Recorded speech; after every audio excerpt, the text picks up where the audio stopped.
ছাত্রদেরকে হুঙ্কার দিয়ে দিয়ে মাস্তানিতে নামানো হচ্ছে কেন?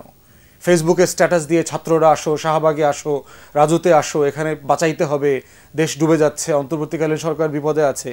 ঢাকা কলেজ সিটি কলেজের মারামারি শুরু হয়েছে কি বাসে ওঠা নিয়ে, বুয়েটেক্স পলিটেকনিকে কে নিয়ে শুরু হয়েছে টং দোকানে চা খাওয়া নিয়ে।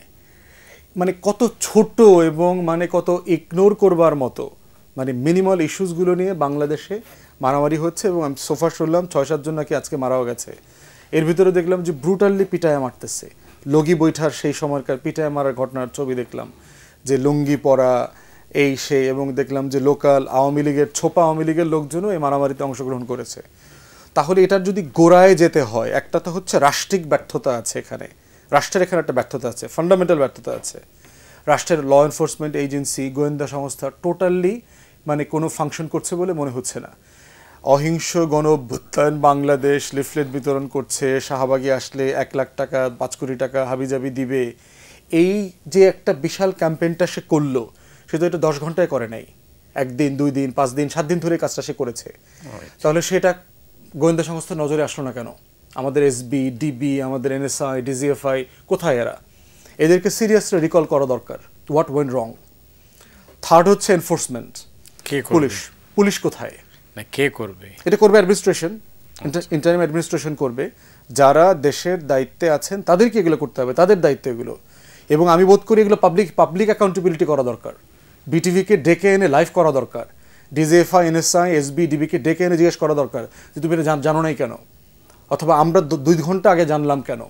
ছাত্রদেরকে হুঙ্কার দিয়ে দিয়ে মানে মানে মাস্তানিতে নামানো হচ্ছে কেন? ফেসবুকে স্ট্যাটাস দিয়ে ছাত্ররা আসো, শাহবাগে আসো, রাজুতে আসো, এখানে বাঁচাইতে হবে, দেশ ডুবে যাচ্ছে, অন্তর্বর্তীকালীন সরকার বিপদে আছে। এই করবার ঝামেলাগুলো দেখেন, আনসার পিটানোর জন্য ছাত্রদের নামাইতে হয়েছে না? তো ছাত্ররা যদি নেমে নেমে সিচুয়েশন হ্যান্ডেল করতে অভ্যস্ত হয়ে যায়, তখন কিন্তু ওরা কবি নজরুল আর সোহরাওয়ার্দী কলেজে গিয়ে মারামারি করবে। ওরা তখন পলিটেকনিকে আর বুয়েটেক্সের মারামারিটা করবে, কারণ ও বোধ করছে যে এই রাষ্ট্রে সমস্যা সমাধান করতে হলে আমাকে মারামারি করতে হবে, আমাকে লড়াই করতে হবে।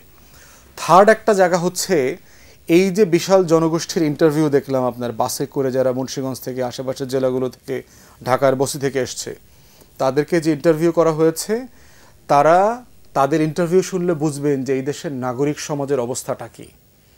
এদেশের 20 কোটি মানুষ কোন জমানাতে বাস করে? আপনার কাছে মনে হবে তারা 250 বছর 300 বছর আগের গুহা জমানাতে বাস করছে। তারা বিশ্বাস করে যে একটা ছোট্ট লিফলেটে লেখা আছে বলে শাহবাগে গিয়ে পৌঁছলে আমাকে 50,000 1 লাখ টাকা দেওয়া হবে। এই মানুষগুলো কিন্তু ভোটার, তারা কিন্তু 12 কোটি 10 লাখ নাম্বার। এরাই কিন্তু, এদের কাছে কদিন পরে কিন্তু আমার আইন বানানোর জন্য, সংসদে যাবার জন্য তার কাছে ভোট চাইতে হবে। তাহলে রাষ্ট্র কি ধরনের জনগণ নিয়ে বসবাস করছে, এই যে গোড়ার সংকটগুলো, এগুলো কিন্তু আমাদেরকে অ্যাড্রেস করতে হবে, রাজনৈতিক দলগুলোকে করতে হবে, আমাদের নির্বাচন কমিশনকে করতে হবে, যে আপনি কি নাম্বারের ভোটার চান না চিন্তার ভোটার চান?